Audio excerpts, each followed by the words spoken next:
People don't quit when things are failing. They quit when things are about to work, right at the edge, when it's finally real. That's where it breaks. Not because they can't continue, because continuing changes who they are. At the beginning, nothing is expected of you. You can try, you can stop, you can disappear. It doesn't matter. In the middle, struggle feels normal. You're still in progress, still figuring it out, still becoming. There's space there.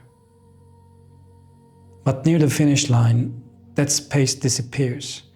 Now it's real. Results show up. People notice. Consequences appear.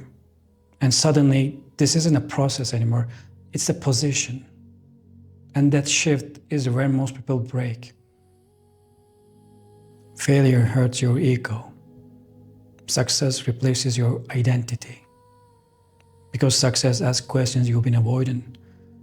Who are you now? What do you tolerate now? What do you stop accepting? Who can you no longer be? Those questions are heavy. They remove things, excuses, patterns, versions of you that don't fit anymore. And the closer you get, the louder that removal feels, not as clarity, as resistance. People think they want success, but what they actually want is the idea of it, because the idea is clean. The reality isn't. Success comes with consistency, maintenance, visibility, responsibility, things that don't end. There's no reset, no starting over. Now you have to hold it. And holding something is heavier than chasing it.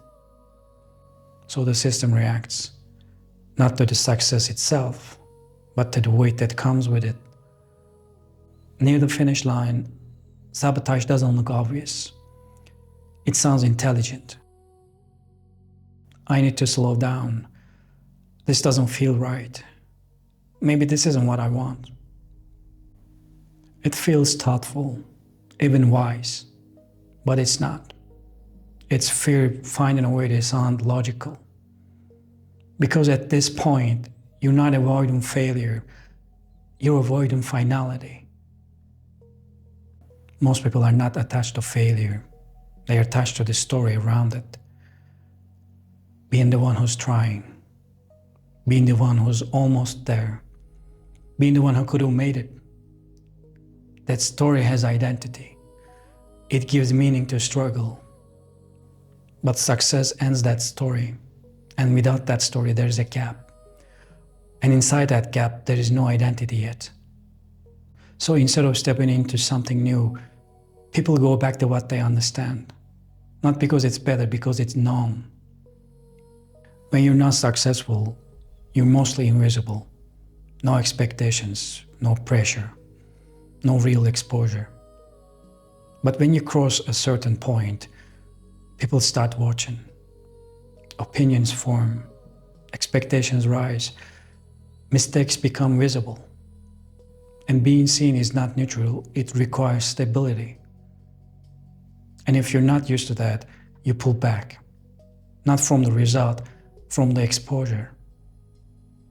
Here's the uncomfortable part. The brain prefers familiar pain over unfamiliar responsibility. Familiar pain is predictable. You know how it feels. You know how to respond. You know how to recover. But responsibility is open. It has no clear edges. So sabotage becomes a way to return. To known limits, to known excuses, to known disappointment. It hurts, but it feels stable. At the beginning, discipline is effort.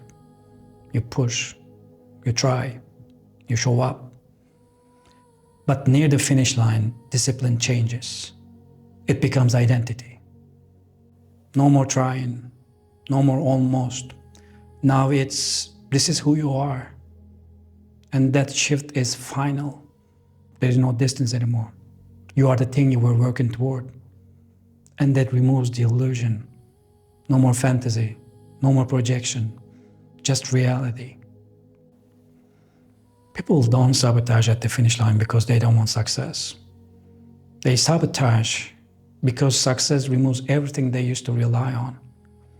Drama, excuses, chaos, and replaces it with something quieter. Consistency, responsibility, stability. And that quiet feels empty at first, like something is missing. So they recreate noise. They disrupt, they pull back, they reset. Not because they're weak, because they don't recognize themselves without the struggle. If you feel the urge to slow down, to step back, to question everything right before it works, pay attention. That's not failure. That's the last version of you trying to survive. It doesn't want to grow, it wants to remain. And it will use anything, logic, doubt, timing, to pull you back into something familiar. Because familiar feels safe, even when it's the exact place you were trying to escape. So the question is not, can you finish this? You can. The question is, can you stay when everything in you wants to retreat? Can you hold position without creating a problem? Without restarting? Without going back to who you were, just to feel stable again?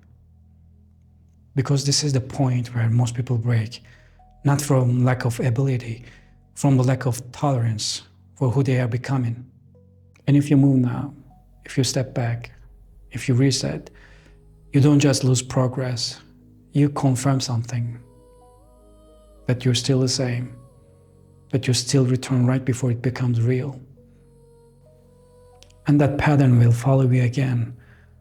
Different goal, different context, same ending.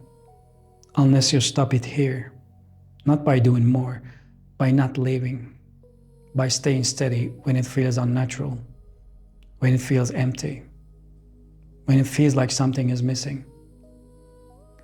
Because nothing is missing. Something is ending. And what's ending is the version of you that could never hold what you're about to step into. Let it end. Don't interrupt. Don't soften it.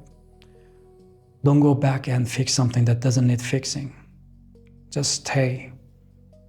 And you won't just reach the finish line. You'll become someone who doesn't turn around at the edge.